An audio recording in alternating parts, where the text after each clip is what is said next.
I'm going to use the scrapbooks, etc. as an idea for two layouts that I had for photo strips, and it's from the April edition.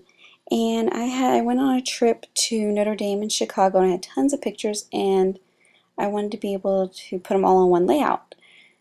So I'm going to use this. I saw this photo strips idea, and so I'm going to lift this idea from this magazine to create these two layouts.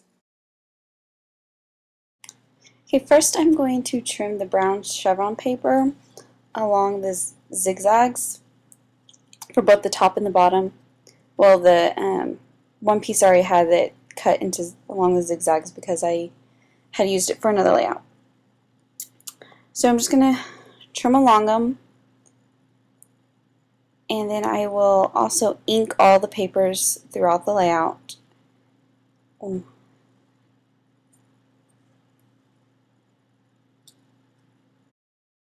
Alright, now I'm going to trim the photos into strips, and I printed the pictures out off my computer onto an 8.5 by 11 photo sheet, and I believe the pictures are all about 2 by 3s. And in this layout, the pictures are portraits, and the next layout that will be landscape photo strips. So I'm just laying it out to have a rough idea where everything's going to go, and then next I will ink the edges for both the top and the bottom. And well, I started about to glue it down, but then I remembered I needed to ink the edges. So I'm going to just pull out my ink and just ink the edges. And then I will glue the pages down. Then I'll glue the papers down. Sorry, not pages, papers. Alright, in this one sheet, I didn't put it all the way up against the edge because I'm going to add another layer, and I'm just going to use this cream side, and of course I'm inking the edges. And then after that after I glue this down, I'm going to add a border sticker, and it's going to be orange, so the colors in here are going to be orange and cream and white and navy. And then I'm just going to use, after this I'm going to just use that same piece of paper for that cream, but I'm going to use the orange side as another little photo strip for the other end of the paper.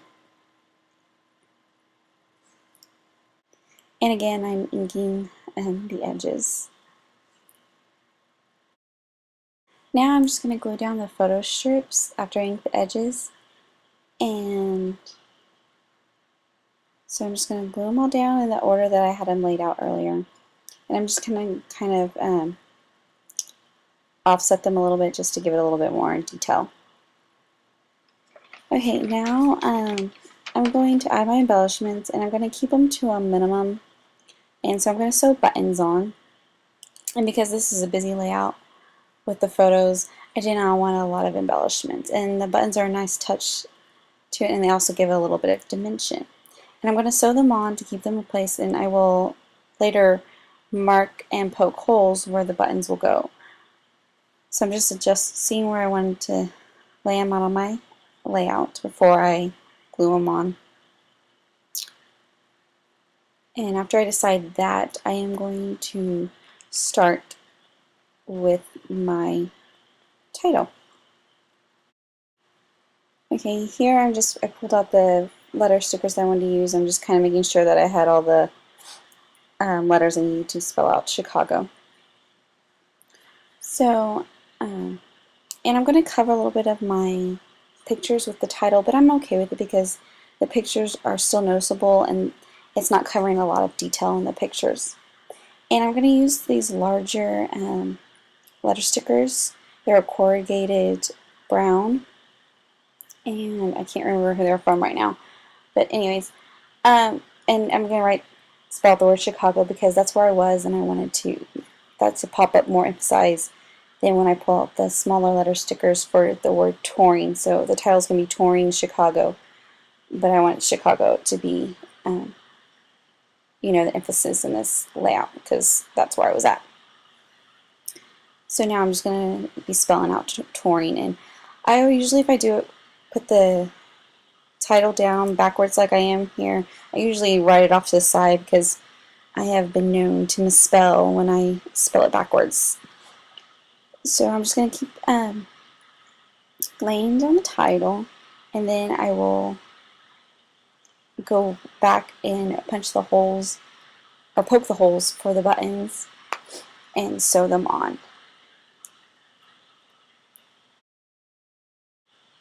Okay, so I'm just going to use some beige embroidery thread to sew on my buttons.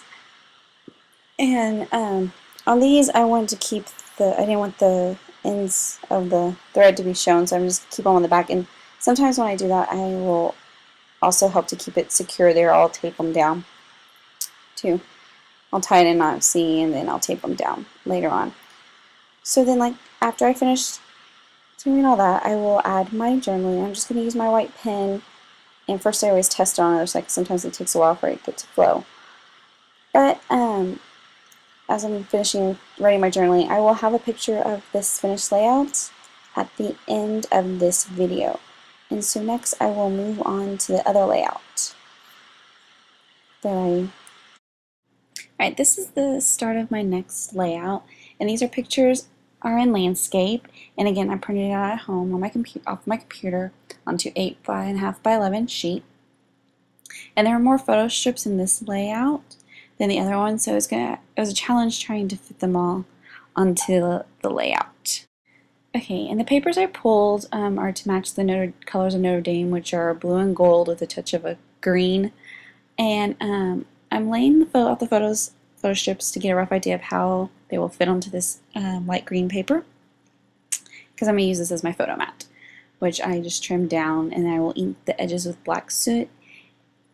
And that's what I'll color. I'll ink all the edges in this layout is with black soot. And the last one, I'm sorry, I inked all the edges with a brown ink.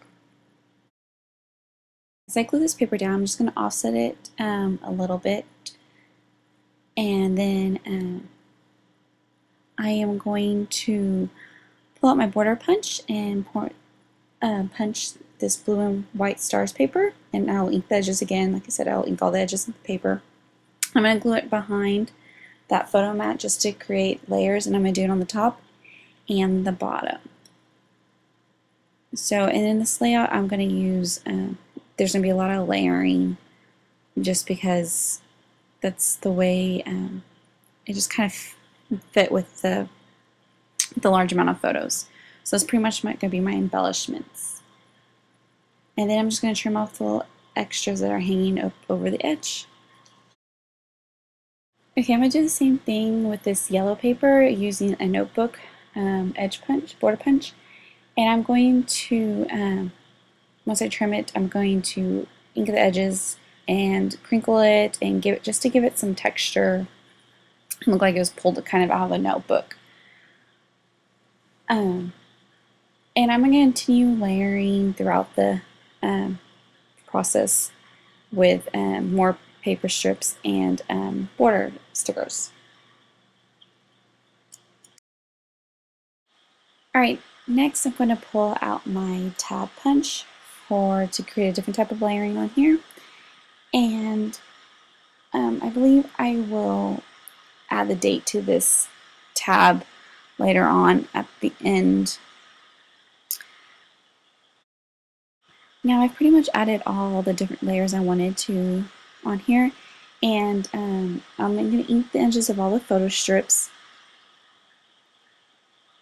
and then I am going to start gluing them down.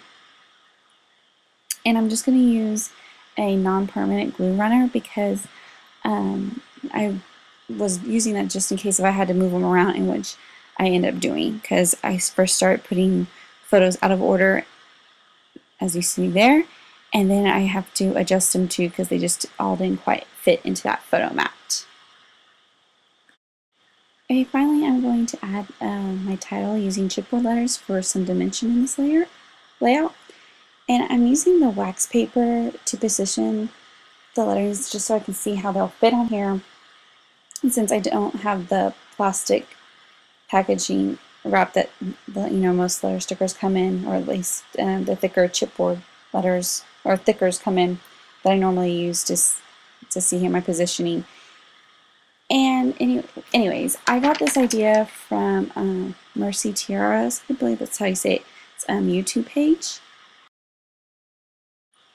Okay, after I finish the title, I'm going to add my journaling at the top and call this layout finished. And both pictures of the layout are at the end of the video, and they will also be up on my blog, crystalscraps.blogspot.com. Thanks for watching. Bye.